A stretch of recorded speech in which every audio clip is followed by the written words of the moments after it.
Good day, viewers. We start by looking at a composite chart featuring Bitstamp, Bitfinex, OKCoin US dollar, BTCE and BTC China or BTCC. We see that BTCC and OKCoin US dollar had made shallower corrections while Bitfinex and Bitstamp had pulled much lower in the chart.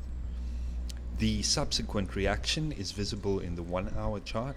Price is now pushing back to the upside after having failed to pull below its 200 period moving average in the 1 hour chart. The traditional indicators MACD and RSI are pushing up, and significantly MACD is turned up above its signal line and above MACD 0.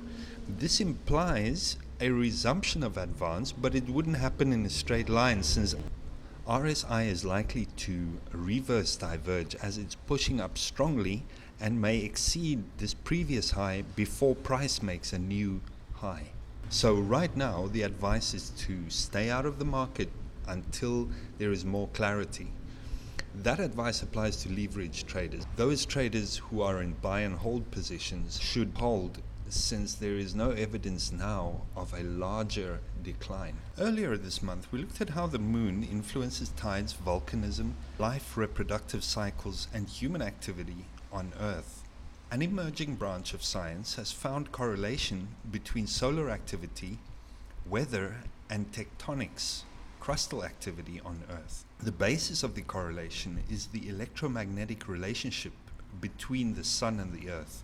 And this was explored in some detail in the roundup of 15 May. It's linked in the description below. Now, NASA has alerted an incoming coronal mass ejection, a CME, on Thursday. And here we revisit Wednesday's SDO images, where a series of ejections can be seen leaving the solar corona.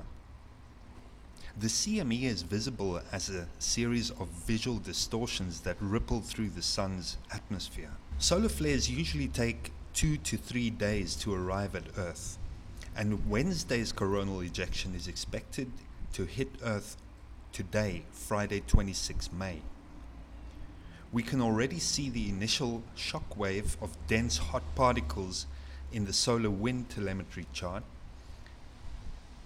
here and here. But this is not yet the superheated mass of ionized particles at Earth. It's expected to be a mild geomagnetic storm, but it could disrupt communications, GPS, and internet activity. But it is unlikely to cause damage to electronic devices, so no need to get out the Faraday cage. I mentioned the moon's electromagnetic influence earlier, and today's SDO images show the new moon crossing between the SDO satellite and our sun. Notice the time of the crossover, around 1800 hours UTC. Now, I'm not talking about astrology, but about astronomy and the magnetism that is intensified at the time of the alignment of the Earth, the sun, and the moon. The timing of this alignment coincided with when the Bitcoin price was in the midst of its large correction across all exchanges.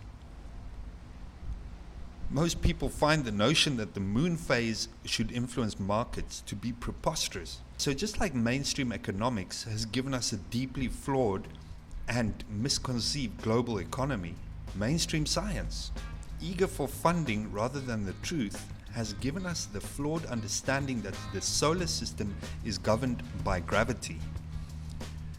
We know that there is magnetism at work between the Earth, the Sun, and the Moon, and indeed all planets in the solar system.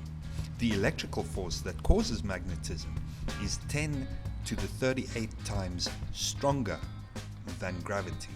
We play out with Bitcoin network metrics, a look at global markets, the cryptocurrency markets, and the state of nodes across the network.